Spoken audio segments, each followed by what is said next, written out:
Happening, people. Welcome once again to Be the Ant Preparedness. Thank you for watching the video. If you guys enjoy the videos, please do the like, share, subscribe, and comment thing. That helps us out. And speaking of the comment thing, one of my normal commenters, I guess that's, yeah, sounds good. Anyway, put on a comment, and I'm paraphrasing, talk about what you do when Uncle Joe forces his way into your bug out location. Okay, and you know who you are. Thank you very much for the comment. Always appreciate hearing from you. For me, okay, everybody's going to have to determine what they're going to do. Okay.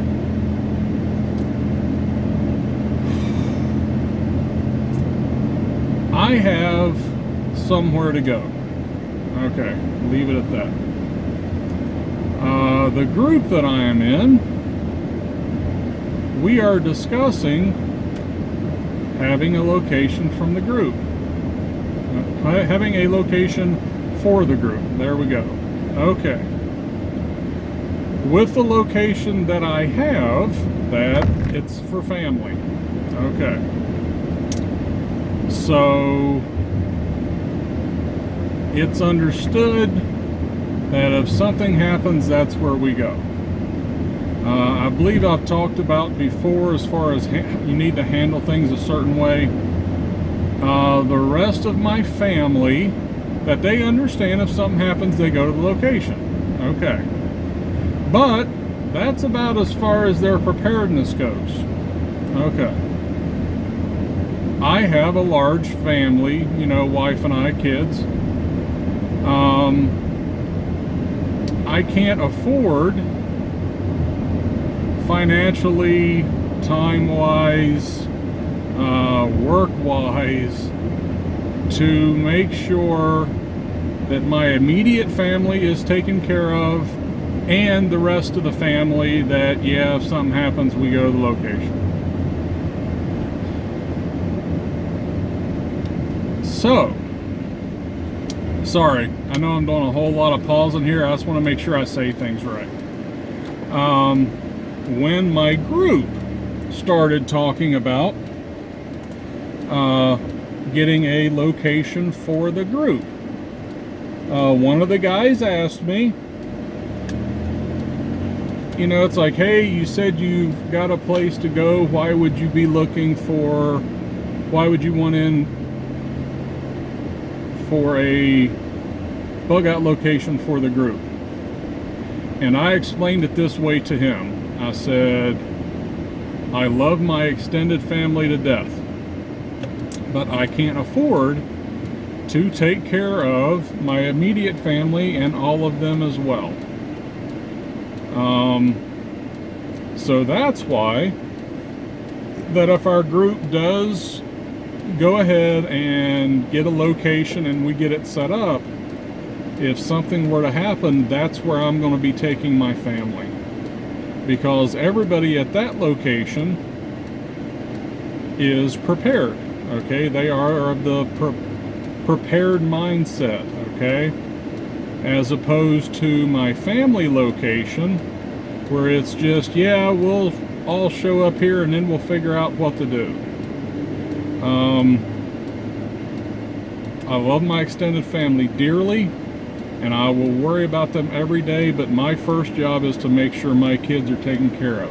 Man, my beard is a mess today. I just can't do anything with it. It's this weather. Anyway,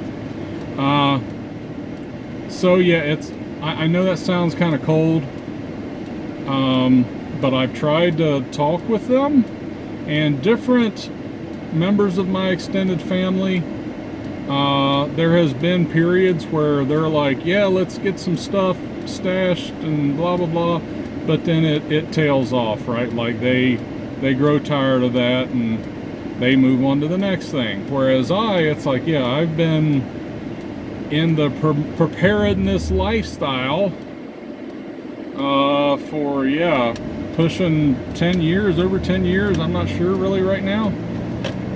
So yeah, this isn't a hobby for me. This is a lifestyle.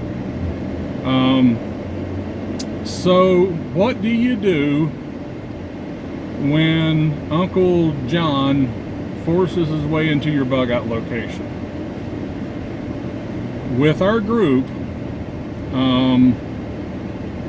the only people that will know where the location is are the people that are in the group that want to be a part of the location.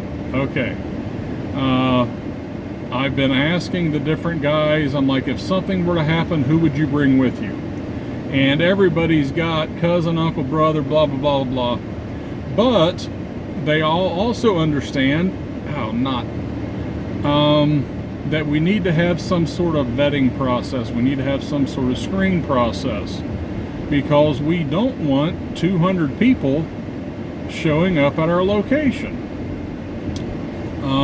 So for us, for the group, only the people that are contributing to the location will know the location of the location. Now that's still not going to stop people. We're going to try to toughen things up as far as our OPSEC, our security. We do not have a location right now, so we don't have to worry about it, but it's something that we are in discussions about, how we're wanting to proceed with that, because right now our group, we got 40, 50-ish people total, okay? Now those aren't members, that is the members plus their immediate family, okay? So yeah, we're going to have to make sure that not everybody and their brother knows about it. Now, on the other hand, we've got our family location. Okay, say the group location never happens or happens too late. Something happens. And me and my family have to go to our family location. We've got probably 20 people total that know to go there, and really past that we don't really have anybody else that knows how to get there. It's back in the sticks. Like, I could tell you the name of the closest little town and take you there, and you might not remember how to get back there. I remember I took my buddy out there years ago, and he's like, hey, what's the address to it? I'm like, the what? He said, the address. I want to put it in the GPS. I'm like, there is no address. And in fact, his GPS, the last half hour out of the trip, it kept saying, you know what? How does it say, off the map, please return to the road, or something like that. It's back there. Now, as far as you guys, where you have a location that you're planning on going, or if your location is your home, if you're bugging in, and that Uncle John or your buddy Steve or whatever knows that you're into the preparedness, and they're going to come in. You guys are going to have to figure that out for yourselves. I am not about to tell anybody to start doing this. No, that's not happening. I'm not saying that. The best thing I can tell you is right now is hey, practice that OPSEC hard, man.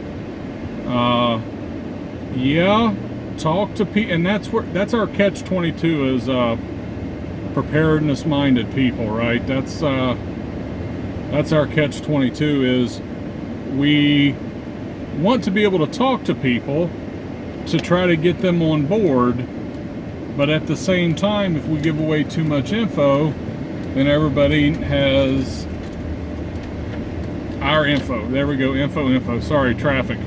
And plus my really small word group thing, you remember. But yeah, as of right now, what you can do right now is just watch what you say.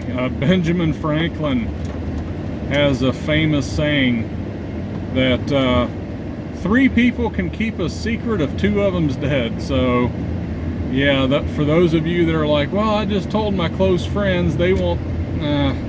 You need to tighten up, man. Talk to them about stuff. Do not tell them what you have. Do not tell them, yeah, I got 2 years of food for me and the family. Because when something hits, where are they coming? That's right, they're coming to your house. As far as right now, that's what you got to work on, is just tightening up that OPSEC, watching what you say to who, and as far as family members, even friends, we can kind of get a feel for probably who would be into it, right? You know, the people that are, you know, I'm not going to say anything because I don't want to, yeah, strike that. I ain't saying, I don't want to take the chance of insulting somebody, but you guys know what I'm talking about.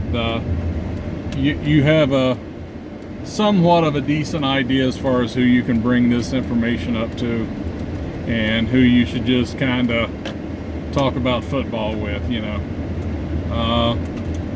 But yeah, if we're talking about during an event, like I said, I'm not going to sit here and tell you guys what to do. You need to have, you guys know me and plans, right? You need to have the plans in place, and you need to get your mind right. I made videos about that. You need to go ahead and get your mind right about what you're going to do if Uncle John shows up. That way you're not caught off guard when he does. You need to get your mind right about what you're going to do when your buddy Steve shows up. Is it going to be worth bringing them in? Because there is, and it all depends on your location, where you're at, what resources are there. Many hands make light work, absolutely. But also many hands are many mouths too. So that's what's your personal situation? Do you have that food stash that you can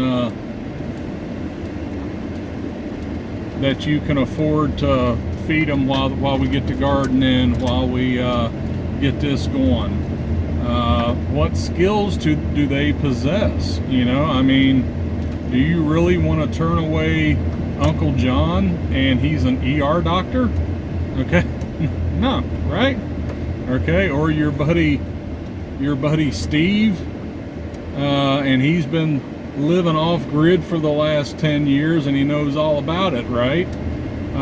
So there's other things that go into it. So that's why I can't tell you guys what to do. It's going to be your own personal decision. So with that, I think it kind of answers my buddy out there his question. Please, guys, please comment. I really do enjoy the comments, and as a lot of you guys know, I really enjoy the ones that don't agree with me. Okay, I like having both sides or 3 sides or whatever point of view. I like having that so that people can read the comments and get everybody's point of view. But yeah, with that, I appreciate y'all turning in, and till next time, kapla.